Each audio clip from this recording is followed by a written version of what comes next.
All right, everyone, welcome back to the channel. We got another Corvette Grand Sport, obviously C6 Grand Sport. We will be doing a few fun things, nothing too crazy, but a few fun things. So first of all, we will be putting a BTR camshaft. Obviously, he provided it. Nothing wrong with BTR camshafts. I love them. They're great. No problem. As long as it fits the bill, it's all good. I think I mentioned this before. I do work with Cam Motion a lot. Absolutely love them. Great cores. Awesome. This one's still awesome. It works fine. Again, I'll install whatever the customer likes. Not a problem. But this does fit the bill, so this will be good.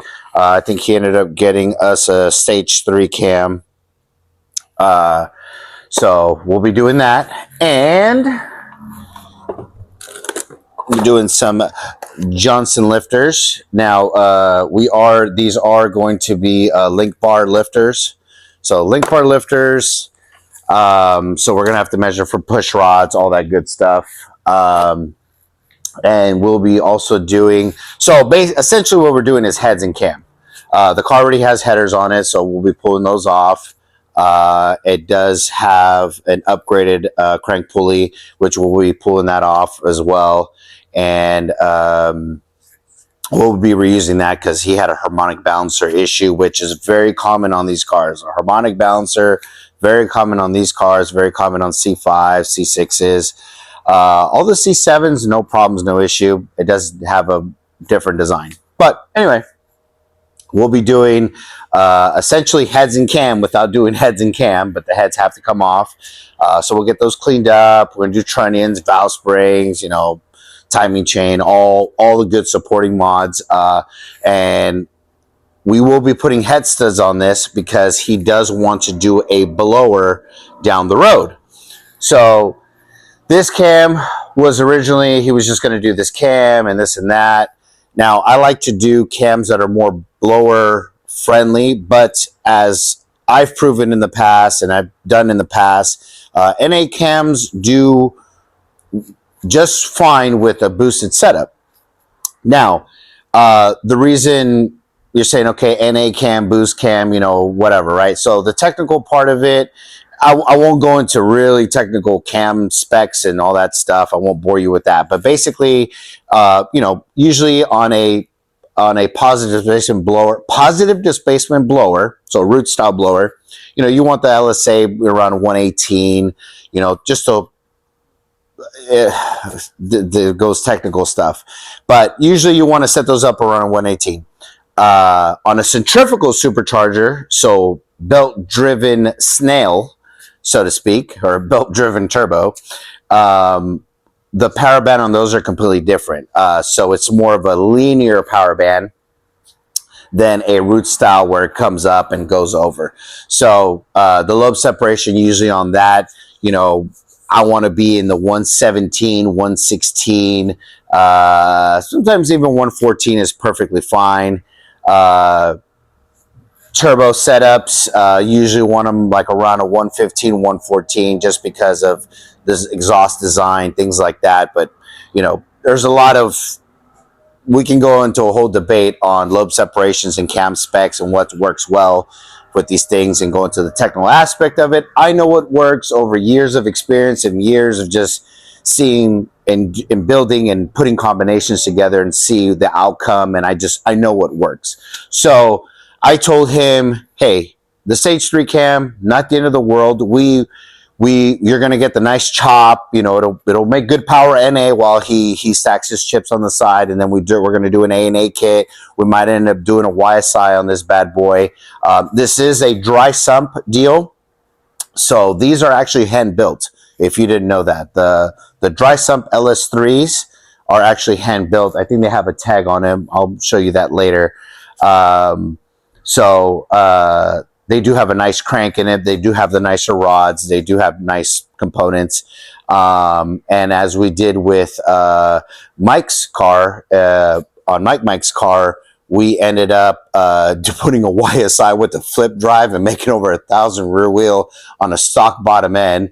And I'm like, dude, I'm crazy.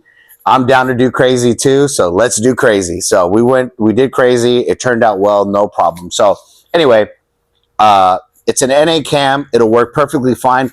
I just have to, like, I had to pulley that YSI. I had to pulley it in the right realm so it would actually make the boost. So the tighter the lobe separation, and depending on intake and duration, blah, blah, but the tighter the lobe separation, it wants to bleed off boost. So you want to pulley it just a little bit above. So if you're pulling it for like 10 pounds on an NA car, so let's just say this car's bone stock, right?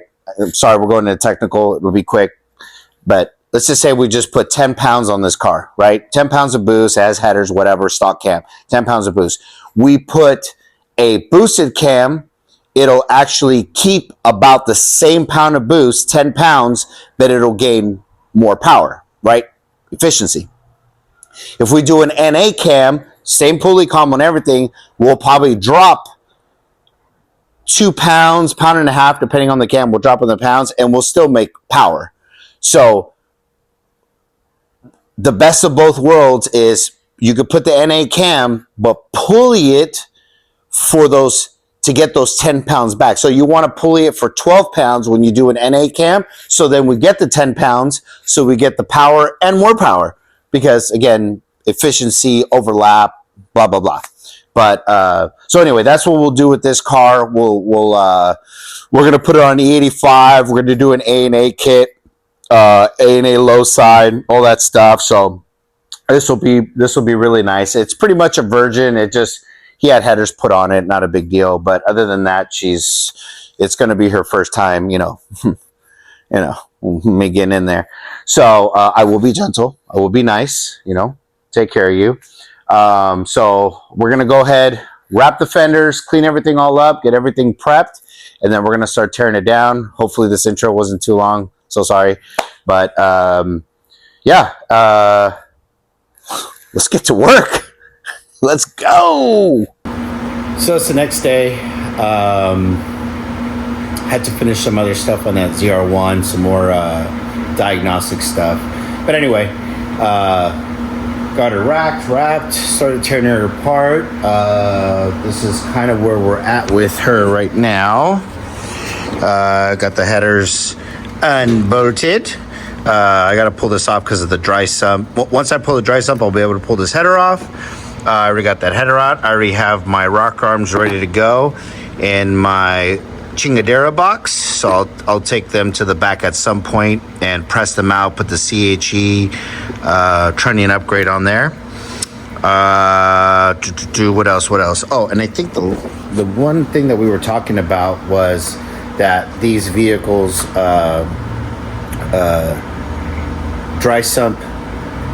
manual dry sump Grand Sports are all hand built, and they have the tag right here, which I'll show everybody right here. Thank you, Tiffany, for your service. I appreciate you. Tiffany, I hope you built this thing for a YSI and get its poop pushed in. And yes, I am dressed in this attire because it is colder than a you-know-what heart out here. So, yeah, it got really cold, like really cold. The sun came out a little bit intermittently. Anyway, this is not the weather channel. This is the therapy channel, remember. So, anyway, got this side apart. Headers out. I'm going to start tearing apart the whole front. Accessory drives, rack and pinion. I already got the wheels off. And then, yeah, we're going to go for this cam. We've got to get this cam out. So let's get this cam out. Now. That's future Josh talking to, or now Josh. Get it done now. On it. Yes, sir. All right, camshaft's all in. Got that knocked out because old Josh yelled at right now Josh said to get it done before the end of the day. So we got it done before the end of the day. So New camshaft is in. So that's the new hotness. That's the old busted joint. New hotness. So that's together. So basically what I'll do tomorrow is the valve springs on the cylinder heads on car, because we are pulling them off. We're doing Johnson link bar lifters, custom length push rods, and we're doing head studs, LS9 head gaskets for a potential, well, for a YSI. So Tiffany, be aware, this thing's gonna get a YSI. So I'll probably do them on car, then I'll pull the heads off, clean them all up, put the Johnson lifters in, clean everything all up, put it back together. But probably first thing tomorrow morning is I will do the timing chain. I'll put the cam plate on right now before I leave, but put the timing chain, sprocket, oil pump, front timing cover, crank pulley. Then I'll do the valve springs, pull the heads off, get those cleaned up, get those on there. We'll see how I kind of go, and then rack and pinion, radiator, all that good stuff. But we'll see which way I go. But I'll probably more than likely put the whole front end back together, so that part of it's complete and done. And then yeah, we're gonna get out of here, and basically gonna wrap this car up for this evening and hit it hard again tomorrow. Here we go. Okay, got the front timing cover on, so timing chain's on, upper sprocket is on, new cam plate is on, ARP hardware, C5R timing chain, new upper sprocket, ARP hardware, oil pumps back on, lined it, got the front timing cover back on, and got the harmonic bouncer on, and I knocked out the valve springs. So here we are. Valve springs all knocked out. Harmonic balancer, front timing cover on. And got the other side done as well. Boom. So now gonna go ahead and pull the cylinder heads off. Get those cleaned up. Obviously toss the head gaskets. Clean the surface of the block, get that on nice and clean. Get the new lifters in there, new head gaskets. Tap the holes in the block. Then put the head gaskets, put the head studs on, and then slide the heads back on. Torque everything down, and then I got to measure for push rods because we have Johnson lifters, link bars, which is really, really nice. Johnson.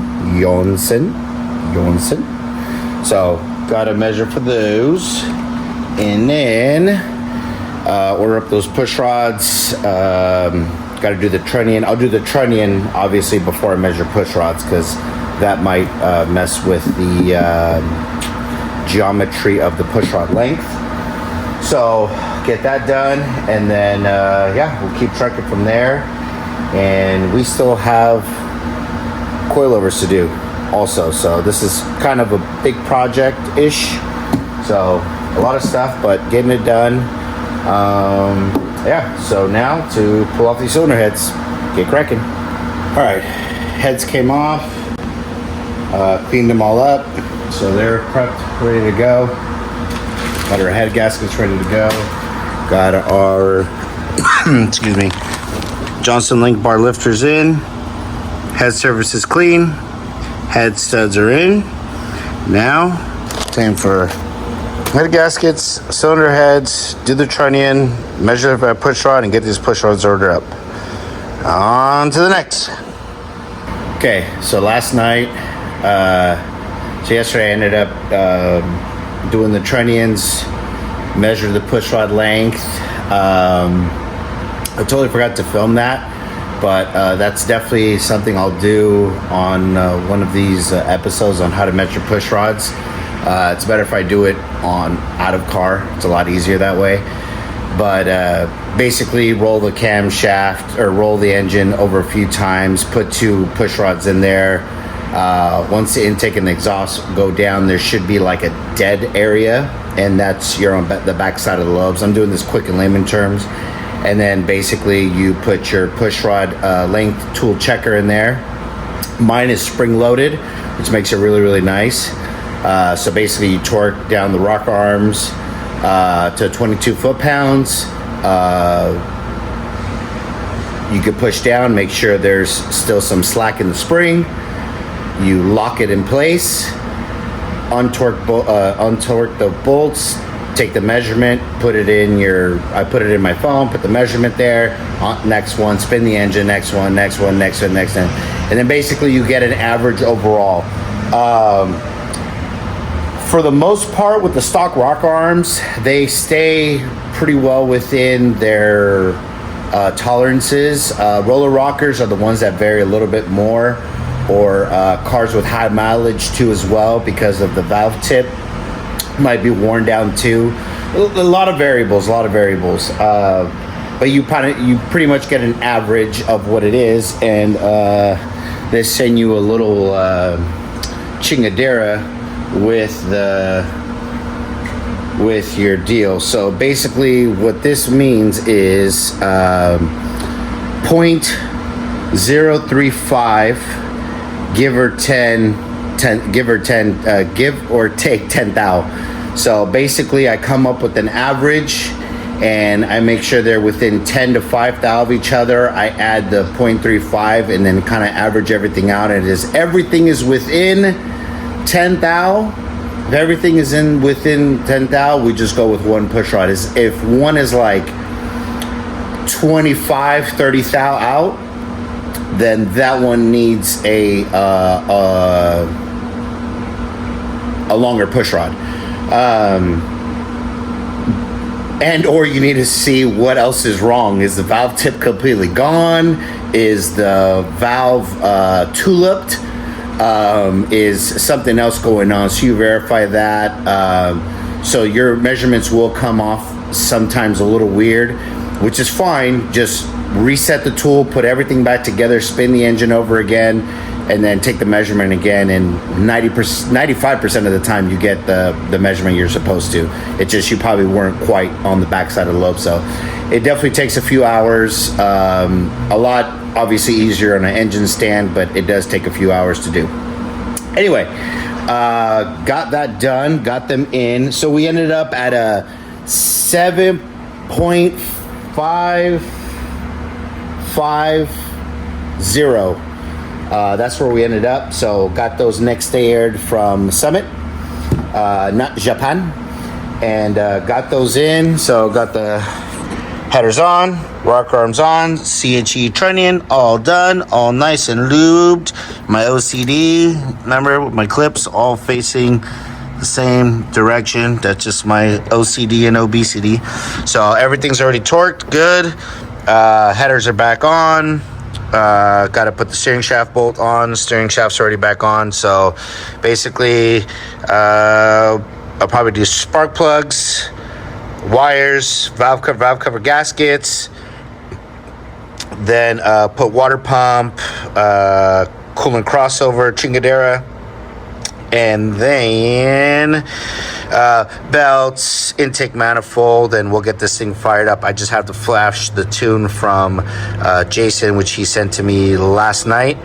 So once we got her all put back together, we'll put fluids in her, and then we'll fire her up. And then, yeah, let's keep rocking. Okay, got the coolant bleeding, oil. Got 7.5 quarts there to get the dry sump fire up. Got the intake on. Got this whole thing assembled. Got power steering fluid in it. Radiator, everything back in. I just flashed in the tune, so we'll fire it up live together.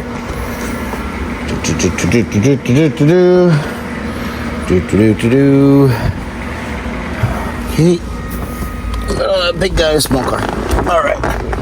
Alright, boom, boom. Let's see. Here goes nothing.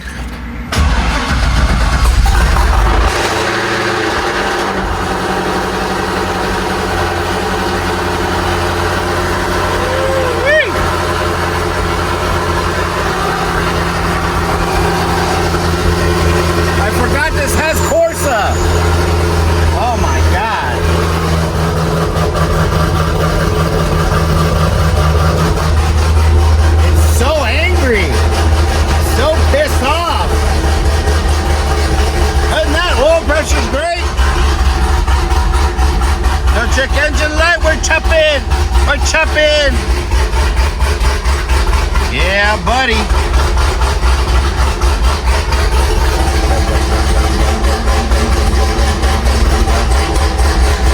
All right, gonna go through everything, make sure everything's good, and I'll take a few idle clips of this. And also, we still have coilovers to do too, so we're not done yet. Not done yet. Leaf spring is out. Thing almost killed me, but it's out. So yeah, leaf springs, steering shaft, sway bar, upper control arms, the factory shock, remove all that stuff. No, there's no real tension on this. The sway bar is holding the tension of the A-arms from going all the way down, from returning back to the future DeLorean. You know, or Back to the Future 2 or whatever, where the wheels go down and anyway, don't mind me, I'm a nerd. Anyway, got it all out. That leaf spring almost took your boy out. That was pretty bad. There's a lot of tension on that thing. But now we're going to grab our coilovers and start putting them in one at a time. So what I'll probably do is put the top in first, get the nuts started, cinch up the Allen head up top, and then gonna jack the wheel up, or not the wheel, the upper control arm up, and then get our 2 bolts in there, get those started, and then I'm gonna kind of set the ride height. I'm gonna take it, so they're all bottomed out right now, so I'm gonna go just about a half an inch from bottoming out, and then see, let the customer drive it and see where he likes it. But I did a little bit of research on these brands, and usually about half an inch is a really nice ride height. Everybody really likes it. I'll set it to a neutral setting front and back, because this is mostly going to be street cruising this. But yeah, so let's get to putting the coilovers in. All right, all put back together. We got the coilover and bolts tight, end link tight, sway bar end link, or tie rod end tight, aftermarket sway bar end links done. That is tight up top. Put the coolant reservoir back on.